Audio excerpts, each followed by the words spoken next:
어제도 우리 기도했습니다마는 저는 개인적으로 우리 기도의 응답이라 생각합니다. 그렇게 첨예하게 군사적 대립을 했는데 어제 회담을 하는 걸 보고 하나님은 우리 편이시구나 그런 생각을 가졌습니다. 결코 기도하는 무릎 앞에는 그 어떤 대적도 당해낼 수가 없다라고 하는 것을 개인적으로 체험하면서 간증을 여러분들에게 드립니다. 오늘도 여러분 함께 합심으로 교회 예배를 위해서 나라와 민족을 위해서 기도하는 아침이 되시기 바랍니다. 함께 통성으로 기도하겠습니다. 존귀하신 우리 하나님 은혜를 참으로 감사를 드립니다. 거룩한 성일 복 주시는 날 우리에게 허락하시고 오늘도 함께 예배드리에 기도할 수 있도록 은혜를 허락해 주시오니 감사를 드립니다. 주의 나라와 그 뜻이 우리 안에 이루어지게 하시고 하나님의 그 성업을 이루어갈 수 있도록 도와주시기를 간절히 간구하옵고 빌고 원합니다. 오늘도 예배 중에 함께 하시고 예배 드릴 때 신령과 진정으로 예배 드리게 하시고 뿐만 아니라 하늘로부터 임하는 귀한 축복이 우리 모두에게 임할 수 있도록 은혜 덧입혀 주시기를 간절히 간구하옵고 빌고 원합니다. 하나님 이 나라를 불쌍히 여겨 주시옵소서. 우리가 바로 서지 못한 죄를 회개하오니 용서하시고 하나님 이 나라를 긍휼히 여겨주시기를 빌고 원합니다. 하나님 아버지께서 함께 하시고 의로운 자를 찾으시며 그 기도를 응답하시는 주님 오늘도 함께 하시고 역사해 주실 줄을 믿습니다. 주 예수 그리스도의 이름으로 간절히 기도드리옵나이다. 아멘. 하나님의 말씀 예레미야서 35장에서 보시도록 하겠습니다. 예레미야서 35장 1절부터 4절까지 있고요. 8절부터 11절까지 중간에 띄어서 길기 때문에 그렇습니다. 함께 같이 읽겠습니다. 유다의 요시야 왕의 아들 여호야김 때에 여호와께로부터 말씀이 예레미야에게 임하여 이르시되 너는 레갑 사람들의 집에 가서 그들에게 말하고 그들은 여호와의 집 한 방으로 데려가다 포도주를 마시게 하라 하시니라. 이에 내가 하바시아냐의 손자 에레미야의 아들인 아나샤와 그의 형제와 그의 모든 아들들과 모든 레갑 사람들을 데리고 여호와의 집에 이르러 익달의 아들 하나님의 사람 하나님의 아들들의 방에 들었는데 그 방은 고관들의 방이었지요. 문을 지키는 살롬의 아들 마아세아의 방이더라. 8절 우리가 레갑의 아들 우리 선조 요나답이 우리에게 명령한 모든 말을 순종하여 우리와 우리 아내와 자녀가 평생 동안 포도주를 마시지 아니하며 살 집도 지지 아니하며 포도원이나 밭이나 종자도 가지지 아니하고 장막에 살면서 우리 선조 요나답이 우리에게 명령한 대로 다 지켜 행하였노라. 그러나 바벨론의 느부갓네살 왕이 이 땅에 올라왔을 때에 우리가 말하기를 갈대아인의 군대와 수리아인의 군대를 피하여 예루살렘으로 가자 하고 우리가 예루살렘에 살았노라. 아멘. 저와 여러분들은 후손들에게 자녀들에게 무엇을 물려주시기를 원하십니까? 재산입니까? 아니면 다른 기타 재능입니까? 뭘 물려주기를 원하시죠? 아마 여러분들은 같은 생각일까요? 저와 신앙을 물려주기를 원할 것입니다. 네. 여러분 재산 물려줘 보세요. 롯데 사태 납니다. 그것도 영광계 아니에요. 롯데가 계속 영광에 있는 게 아니에요. 언제 어떻게 사라질지 몰라요. 네. 재산 안 됩니다. 우리 기독교인들에게 있어서는. 그거 물려주려고 하지 마세요. 화를 주는 거예요. 네. 자녀들에게 물려줄 것은 신앙의 당근을 물려주세요. 그것만이 살 길이에요. 그건 제가 얘기하는 게 아니라 성경에 나와 있어요. 이 예레미야 당시에 이제 시드기야 왕 때입니다만은 나라가 이제 망하는 직전에 있습니다. 지금 이제 예루살렘밖에 남지 않고 그 예루살렘에 거의 다 쳐들어온 거예요. 바벨론이라고 하는 나라가. 그런데 이 예레미야가 이 시드기야에게 하나님을 잘 믿어야 됩니다. 그랬더니 시드기야하고 화가 나가지고 그 예레미야를 감옥 속에다 집어넣어요. 감옥에다가. 그래서 예루살렘 성은 함락이 되고 예레미야는 감옥 속에서 그 예루살렘 성의 함락을 봐야만 했던 걸 쭉 읽어보세요. 가셔서 보시면 그 내용이 나와요. 그런 이제 중간 사이에 이 예레미야가 예루살렘 성에 들어와서 살고 있던 레갑 자손들의 집으로 갑니다. 레갑의 후손들. 이 레갑의 후손들은요, 이스라엘 족속이 아니었어요. 레갑의 후손들을 보게 되면은 창세기부터 나옵니다만은 이 사람들은 출애굽을 했을 때 모세가 출애굽을 할 때 따라온 잡족들이었어요. 이방인입니다. 그런데 이 사람들의 집에 가게 된 이유가 뭐냐면 이 사람들이 신앙을 지켰기 때문에 그러는 거예요. 무려 300여 년 동안 이들이 전하는 하나님께서 전하는 그 말씀을 그대로 지켰어요.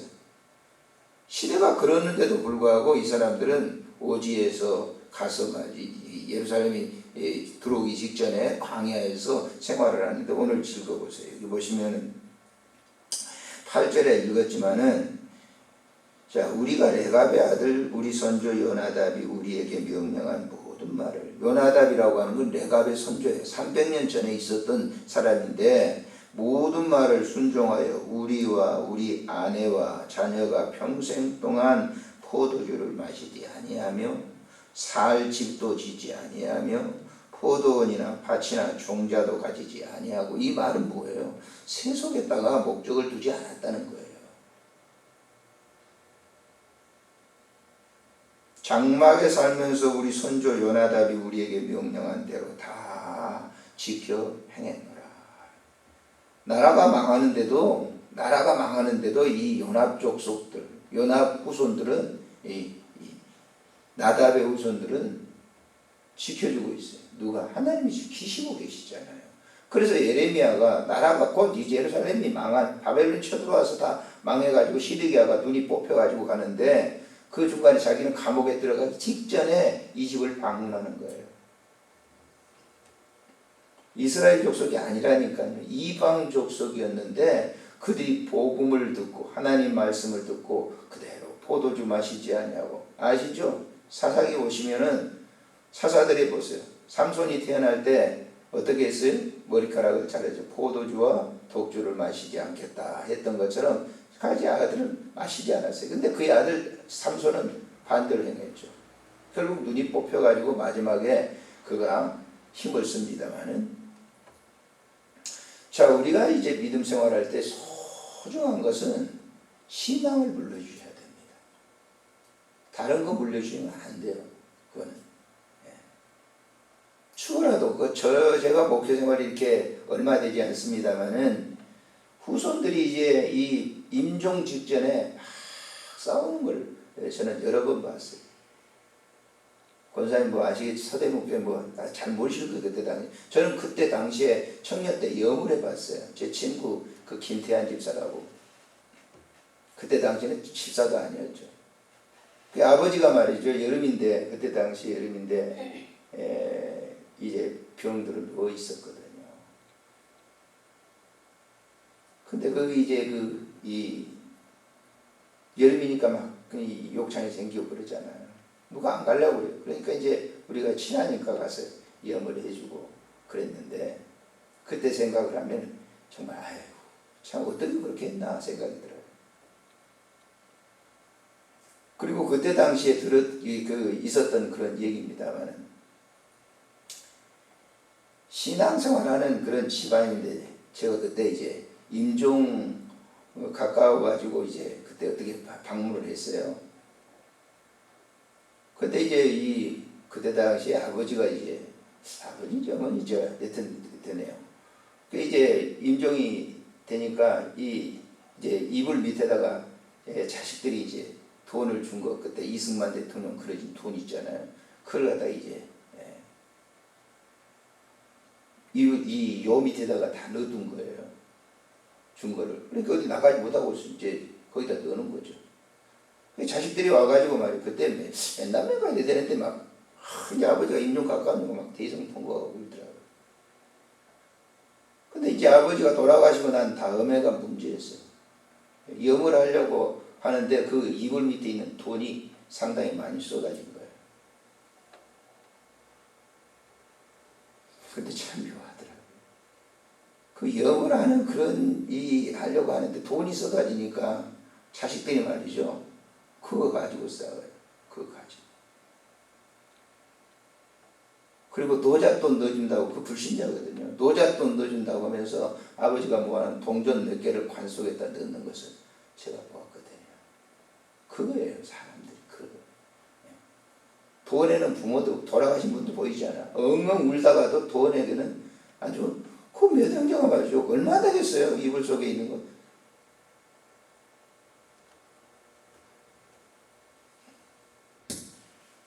참 답답하죠. 자, 예수 믿는 사람들이 중요한 것은 자식들에게 반드시 신앙을 물려줘야 돼요. 어제도 우리 아침에 제가 딴 얘기입니다만 통성 기도를 했어요. 아마 우리 교회만 아니라 다른 교회도 있을 거예요. 나라를 위해서 기도하자. 아침에 방송 들어보니까 난리더라고요. 이제 5시 되면 이제 뭐 한다. 저도 좀 불안하더라고요. 전쟁이 터지면 이제 하여튼 자우지가 무슨 뭐 포가 날아오든 미사일이 날아오든 그러면 서로 큰 피해를 당할 것이고 또 그런 것이 외신에 보도가 된다면 우리나라는 정말 힘들거든요. 합심하여 기도했는데 어제 만났잖아요. 뭐 지금 어떻게 됐는지 모르겠습니다만은 아무튼 총소리 안 나고 만나서 얘기해가지고 하는 거 좋은 거 아니에요. 어느 한편이 꿀리니까 그런 거 아닙니까? 근데 아무튼 이런 일은 지속적으로 놓고 우리가 기도라고 하는 것도 유산입니다. 유산. 그렇지 않습니까?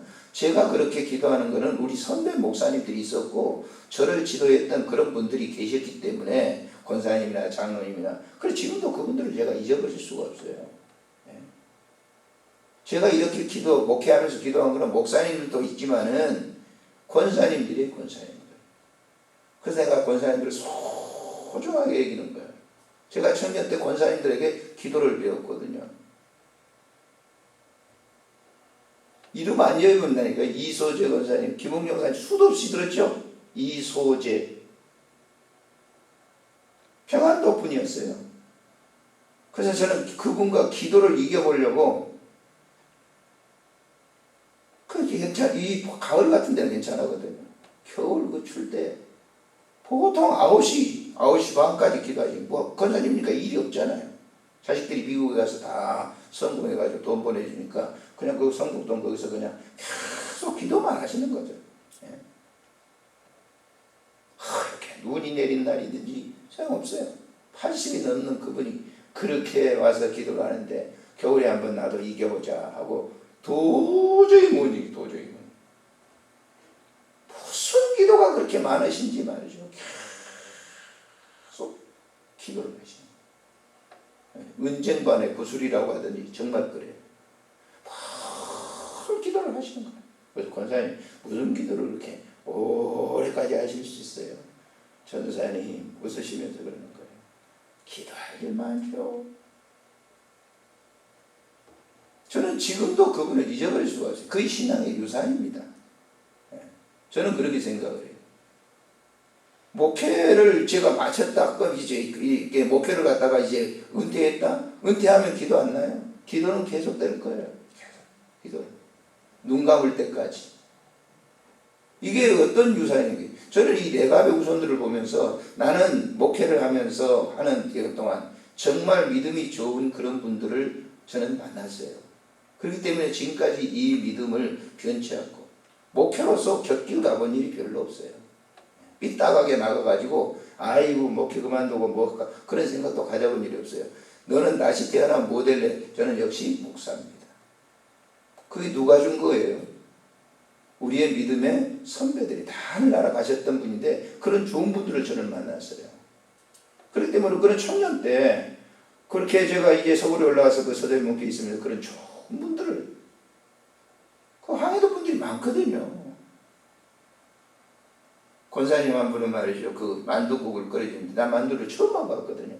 야, 그렇게 기가 막히게 맛있을 수가 없어요. 그래서 만두를, 저는 저쪽 남쪽 지방이니까 만두가 없거든요. 우리는 토요일날 교사라고 수고한다고 하면서 장로님이 지금 이 박 선생님 오세요. 가서 저 혼자만 간 게 아니라 교사들 여러 명 갔는데 만두국을 뜨끈뜨끈 끓여가지고 하는데, 야, 세상에 이런 것도 있다. 그때는 배고픈 시절이었잖아요. 이런 얘기 하려면 한이 없어요. 한이 없어요. 나는 여러분들이 아주 소중한 자산이에요. 왜 소중합니까? 요즘 젊은 사람들은 나이 먹고 그러면 막 아이고 그러잖아요. 나이 들고 그럼 늙은 사람이라고 그러면서. 그러나 저는 그렇지 않아요. 왜 소중합니까? 기도를 다른 사람들에게 유산으로 보여줄 수 있다고 하는 것이 바로 여러분들의 큰 자산이에요. 그래서 소중한 거예요, 권사님들이. 다른 게 아니에요. 레갑의 후손들이 그렇기 때문에 이 예레미야가 레갑의 후손들의 집안에 가서 하나님께서 이렇게 말씀하셨다. 그래, 그때 그 여호와의 말씀, 그때 레갑의 집에 들어갔을 때 12절에 보세요. 그때 여호와의 말씀이 예레미야에게 임하여 이르시되, 13절 읽어볼까요? 만군의 여호와 이스라엘의 하나님께서 이와 같이 말씀하시되, 너는 가서 유다 사람들에게 예루살렘 주민에게 이르기를, 너희가 내 말을 들으며 교훈을 받지 아니하였느냐. 여호와의 말씀이니라. 레갑의 아들 요나답이 그의 자손에게 포도주를 마시지 말라 그 명령을 뭐 했다? 누가 얘기하는 거였죠? 하나님께서 지금 얘기하는 거예요. 레갑의 후손. 자, 그들은 그 선조 명령을 순종하여 오늘까지 마시지 아니하였거늘 내가 너희에게 말하고 끊임없이 말하여도 너희는 내게 순종치 아니하여. 누가 그렇게 했다? 누가 그렇게 했다는 거예요? 유다 백성들이 그렇게 했다는 거예요. 레갑의 후손들은 그 말 한마디를 가지고 300년을 갖다 거쳐왔는데, 하나님께서 예레미야를 통해서 수도 없이 이 유다 백성들에게 전했는데 그들은 듣지 아니했다는 말이에요. 오늘날도 마찬가지입니다. 마이동풍인 사람들 많아요. 기동량 하는 사람들 너무 많습니다. 교회에. 요즘 젊은 사람들 솔직히 이렇게 강단에 설교하는 거 보면요, 이야, 어쩌면 저렇게 많이 알고 있을까라고 깜짝 놀랄 때 있어요. 그런 좋은 설교를 듣는데 교인들이 정말 귀담아 듣는가? 판단은 여러분들 자신이 하십시오. 늘 제가 얘기하지만 설교 듣고 저 교회 문 앞에서요, 설교 제목은 좀 어렵지 아시죠? 집에 가가지고 집에 문 두들기면요, 본문 달아나. 오후 예배 제가 헌신 예배 가서 이따가 묻습니다. 꽁차가 물어봐요. 오전 예배 설교 제목이 뭐죠? 그러면요, 재치 있는 기독교인들은 딱 눈을 내려 깝니다. 깔아. 왜 깐 줄 알아요? 죽어버리려고. 세상에. 그리고 대답합니다. 다 잊어버려요. 여러분 한번 해보세요. 가가지고 오늘 예배를 드리고 난 다음에 자손들이든지 다른 사람한테 하면 이웃들이든지 교회 나간 사람한테 오늘 목사님 설교 제목이 뭐였어? 한번 물어보세요. 월요일날 기억하고 있는지. 별로 없을 거예요. 여러분 주일날 설교가 뭔 줄 압니까? 양식입니다. 양식. 식사예요. 식사. 근데 그 식사를 잊어버리는데 뭐 하겠어요? 일주일 동안 이 사도 바울이 메시지를 데살로니가 교인들에게 전한 거 한번 보세요. 바울 사도가 왜 데살로니가 교회 성도들을 칭찬하는가? 이유가 있어요. 데살로니가 교회 성도들은요, 바울이 설교할 때 그것은 사람의 말로 받지 아니하고 하나님의 말씀으로 받았다. 옳다 그렇다. 그 말씀이 너희의 삶의 현장에서 역사하느니라 그랬어요. 역사가 뭐예요? 일하느니라 그랬어요. 뭐가 일해요? 하나님의 말씀이 일하는 거예요. 왜 권사님들이 기도하십니까? 나는 그 본래부터 그래서 신앙이 아주 지조가 강하고 대단히 결심이 강해서 기도해? 아니에요. 말씀이 지금 기도하고 계시는 겁니다. 믿으시기를 바랍니다. 말씀이 기도하는 거예요. 내가 기도하는 게 아니에요. 하나님의 말씀이 지금 속에 작동했기 때문에 야, 나는 평생 동안 기도하면서 살리라. 뭐 누가 그렇게 한 거예요? 말씀이 기도하게 하죠. 그 역사란 말이에요. 그게. 우리 기도하십시다. 그러면요. 뭐가? 말씀이 지금 속에 들어와서 기도하는 거예요. 그 아멘 하고 받으니까 그 말씀이 계속 운동력 있어가지고 그 말씀이 돌아가는 거예요. 감사하시